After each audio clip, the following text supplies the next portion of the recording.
Welcome to another session of Talking with the Nations. And today I am with Mr. Benjamin. Yeah. What an amazing week it's been in the new year, the 2025. Still rolling, the ball is still rolling, was still being bet, by the way. And today we will try to expand our thoughts with Mr. Benjamin. You can introduce yourself. You've already said my name. So, my name is Benjamin, of course, as he has said. I'm his brother. If you can tell, then you're really smart. You're really smart. Credits yeah, to yeah, you. yeah. So, I think throughout the entire year 2024, the thing that I've been given an opportunity to was to interact with you, Benjamin, Yeah. on a personal level. I think our relationship has grown now that we work together. I've been able to observe your character at a Right. close proximity, I would say. And the things that I've discovered about your character encourage me to be a better person better person in my spiritual endeavor, my physical endeavor, and my relationship response. I don't know if it's the right word to use, but something like that. Yeah. And one thing that has stood out is your resolve. You seem to have this character which is very reserved, and you know your time. You know when to be relevant. You speak when you are spoken to. You don't try to be everywhere. How did you develop that skill? Because you might take it for granted, but in my mind, I'm thinking, are you just like this naturally, or do you consciously think about acting in that manner or not? Because if I'm looking at you, I like replicating myself or stealing people's superpowers. By superpowers, Yeah. I mean people's good traits. I like to adopt good traits, and that's one good trait that I've observed you to be good in. What do you think makes you to be that kind of a character? Okay. I think, firstly, for me, I always stayed most in my head, and that kind of taught me to learn to speak when you're spoken to. And you can testify that days where I'll just keep quiet and mind my own business. And as I got to grow older, I started realizing that there are some times we say more than necessary than we're supposed to say, and you'd find you are just speaking and it's not relevant. So the question I started asking myself was, how can I make myself more relevant, and how can I make my words more summarized and straight to the point? So I would think about something for a long time, then I'll just summarize it in a few words. I think that something has helped me to say something without beating around the bush. So it's a practice. You would have to talk to yourself. Sometimes I record myself talking to hear if my thoughts are matching what I'm saying. So it's all about practice, not something that happens where you just say, I'm born with it. I don't know if you're born with it, but for me, it has been practice and also experimenting on people. And you tend to discover yourself more when you start to experiment and do things deliberately, not just waiting for things to happen by chance. So it's been me doing things that are uncomfortable. Yeah. All right. So, would you recognize the steps that enable you to actually build yourself to be well presented or well summarized when you're speaking? Would you have any hints of steps that one needs to take if they want to master the craft of actually saying something when it's relevant, not just because people are talking and then you you just want to Yeah. engage because you can't help yourself? Yeah. Then it's a problem, Mm-hmm. Yeah. Would you have any hints or tips, steps? Definitely. I remember I was giving a lesson on public speaking a few months ago, and one lesson I had, or the first step, was getting rid of your nerves. So that means getting out of your comfort zone, firstly, and also put yourself in public places. Because you find there are times where you have thoughts, then you're in front of people, they run away. You wanted to say something nice, and when you go stand in front of people and all of a sudden everything just runs away. So try to put yourself out there. And the one thing I would say is become a public speaker and stand in front of people. It will help you to evaluate yourself and also have self-awareness. I always encourage people, get a phone, record yourself, watch yourself. Yeah, watch yourself and also listen to your voice. What am I saying? Does this make sense? So if you yourself can listen to yourself, then people can listen to you. Imagine you make a podcast, then you get bored listening to yourself, then it's not worth it. So you have to be entertaining to yourself too. So that's something you have to work on, listening to yourself. I totally agree with that, because many of the times I get not to post things because I don't know if I have a syndrome. I don't know why you would call it a perfectionist, so to say. I usually, whenever I have things that I feel are not interesting enough for me to listen to, exactly the way you put it, I'll not post it, because I feel if I'm not engaged by this, who else is going to be forced to be engaged in this, you know? And it's the truth. It's a consistent truth when you say it in that manner. And when you say public speech, I would attest to that being the truth. Again, on you specifically speaking, because I've observed you as a public speaker speaking on a platform which has a lot of people looking at you and expectant of what is this young kid gonna say. I've seen you preach in church, in a big room filled with people, and even I cringe thinking of myself to being on that platform and just, you know, talking or teaching people. What gives you the courage to actually be confident enough to think I can help out through what I've learned and teach even people who are older than me, and stand on the platform in which, you know, consciously you are aware to say there are people who are older than me, there are people who are more exposed to this knowledge than me. But what gives you the courage, you personally speaking, what gives you the courage to stand there anyways, with all the knowledge, with all the skepticism, with all the fears? What gives you the courage? I think for me, I had this mission to say I want to help people. So whatever it takes, I have to take it up.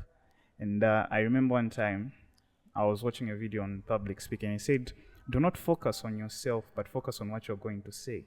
Most of the times you find yourself, you're focused on yourself. And that's when you get nervous and you start shaking. Is everyone looking at me? Why are they looking at me? So I would focus more on the message to say, that's the only important. I'm irrelevant. Let them hear my voice and let me speak out. And also, if you have that motivation that pushes you to say, I have to help people. And when you get a response, a feedback to say, oh, someone will even just tap you to say, well done. I heard something. I've learned something from what you said. So it all depends. Even the people around you will motivate you. It's not intrinsic, but also the people around you will come to say, oh, well done. So even the people around you will motivate you to. So feedback also helps one to know that you're going in the right direction. And validation also works. The problem is, I kind of feel like we live in an era where people feed off validation. And they build scenarios so that they can be praised. Putting yourself in a place where you can be honest about the venture of trying to learn and really trying to help out by teaching the truth, not really putting things so that you can be praised. It's hard. Yeah, that's true. Because you might reach a place where you want to just be praised. Now you do things, you set up things so that people can say, Benjamin Wakari, you are preaching. And you get stuck in that loop, and you discover to say that biblically speaking, it's not encouraged, right? What oriented you to reach to the point where you now have confidence to speak out your mind? What do you think makes you to be this person that stands out right now? Is it because of your biblical stance, the agendas that you allowed yourself to participate in? Because recently I started taking church seriously. And we go to the same church. And coming back there, I noticed to say hierarchical speaking, you are way above where I am now. Obviously, because of your attendance, your contribution, and the last Sabbath school lesson I was in, our teacher who's on our class was taught, because the new year, right? Oh yeah. Things are being rearranged. So he was taught to say, oh, you're no longer supposed to be teaching this class, but rather that next class. And you're going to be assisted by Benjamin Malomo. I'm like, what? So my teacher is going on another class and is going to be assisted by my young brother. Wow, that's impressive. And my knowledge now, as I think next Sabbath, I know that it's going to be on the class on which he's going to be assisted by you, which is to me a big deal. Yeah. What pushed you to become, because that's what I'm endeavoring, that's one of my goals right now, to become as relevant as I can in the church, to the point where I can be entrusted to stand on the pulpit to also give out lessons that might impact the next person, right? Yeah. What do you think you did right? What do you think you did right to have relevance in these spaces that you are engaged now? Yeah. You know, people feel comfortable to put you up for those tasks. Mm-hmm. You know, what do you think you did right? Most especially in the church structure and the overall structure, the personal structure. Yeah. I think the one thing that stands out I would encourage everyone, is reading. The most powerful tool is reading. And I remember, before I say this, I remember there was a time I was talking to this guy who's like way older than me. He should be in his 30s. Then we were walking. He's a bit youthful. Then it's like, as I was talking, I was about 22 then. He's like, how old are you? He asked me that question. I was like, I'm 22. He's like, no, you can't be 22. How do you speak like this? I didn't notice that, but not until he told me that. And the more I read, the more my thoughts became clear. So sometimes when you start reading, people are naturally drawn to you because they want to hear what you have to say. And they're attentive. You find when someone else is speaking, there's noise. And when you start speaking, everyone's like, let's hear what he wants to say. And I think reading has been one of the things that has made me stand out, because you find that a lot of young people don't want to engage in reading. They just want to have fun. Yeah, it's important to have fun, but you should also have some time to equip yourself and learn. So I think the one thing I can say is just reading, and also having a why. If you don't have a why you're doing something, then you won't. I think most of my life I've been quiet, and it was like it just wants to come out. And then it started coming out, and I started learning that I just have to speak out more. And the more I started doing that, I started realizing myself through that. I'm still discovering things I didn't know. So it's a journey. I think the one thing I would say is just reading to make you more stand out to others. Do you think you would encourage, because I do notice a tendency in young people, they don't seem to have the time, because they are so engaged with what's happening in the world, and you see a situation where a lot of young people are engaged in everything but things to do with personal growth or spiritual growth. Do you think you can encourage, you can safely say, okay, it's important for young people to also get into deep topics? For me to be pushed into, now I have the conviction to want to talk about deep things, deep topics more. Why? Because I'm more conscious of my mortality. I'll be clocking 31 this year. So the big 30 is a big deal to me, because I'm so conscious about on where I am in the spectrum of existence. I'm now aware of, old age is coming. There's a time in which old age will come. And I get to ask myself questions to say, have I used my youth appropriately? Would I look back as a 50-year-old person, 60-year-old person, and say to myself to say, okay, you did good.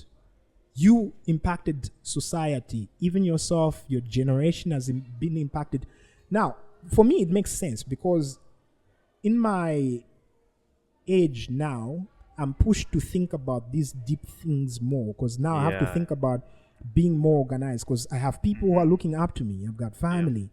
Now, for you, what pushes you? What motivates you to actually get into deep topics and start thinking, to push yourself to read about? Some days ago, you're telling me you're reading this. Women are from Mars and men are from. Is it Jupiter or? Men are from Mars and women are from Venus. Venus, yeah. And then I'm like, why are you even engaging in such?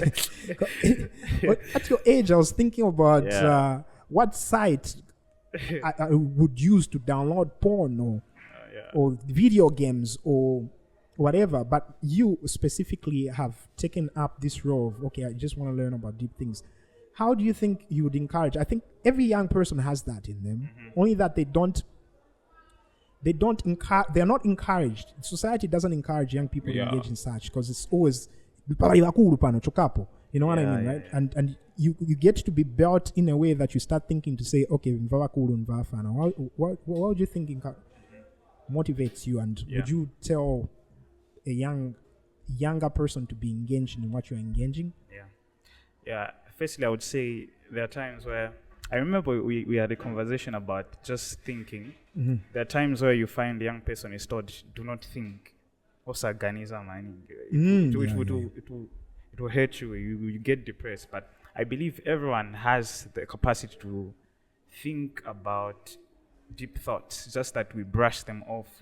Whenever you start thinking, philosophizing, and you get a game, you're like, let me just distract myself so that people won't say things, and I don't want to go into that place. I think the one thing that I started telling myself is, why should I be like everyone else? It's about not listening to other people and finding things for yourself, because we're in a place where people just tell you, don't do this, don't do that, without you checking to see, why is it bad? Let me research on that. So I started becoming more curious and finding out why. Most of the questions were just why. They will tell you, no, don't go to that place. Why? And that's the one thing we take away from young people. You just tell them, don't do this. You don't give them the reason why. So, and for me, I started thinking a lot, and I didn't know what to do with it. Not until, like I said, books, and also journaling, just writing down your thoughts will make you more organized. So what I would tell young people is that just be young, and also encourage yourself to read. I don't say you read a book like this thick, but even just a small article, you find yourself having more ideas. And when you have ideas, naturally, you just want to speak out and tell someone. I don't know the power just information has. Once you have it, you can't keep it to yourself. Yeah. You would want to just speak. Have you heard? That's why you find in our small communities that you are neighbor the news. So it's all about just doing more research, even as young people. We don't have to wait when you are old, 60, that's when you become wise. I believe old age just brings experience. And when you're young, you're supposed to gather up knowledge.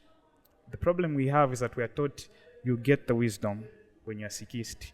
For now, play. Yeah, but one thing I understood, even just from analyzing certain people like Bill Gates, these business people, they say they started researching things while they were still young, and now they're growing in wisdom. So you have to grow in wisdom, not find wisdom when you are old.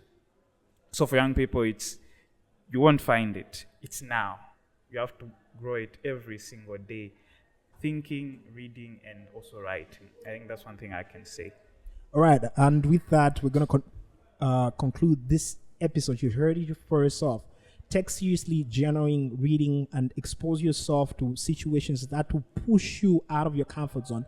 Be a public speaker if you have to. If not, be that person who's going to encourage the person who's going to want to be a public speaker. But everybody is a public speaker because we all engage in conversations. So you are all public speakers. So you have to better your skills, communication skills. Very important. Learn on how to play with other people, and they will play with you. See you on the next one. Right. See you.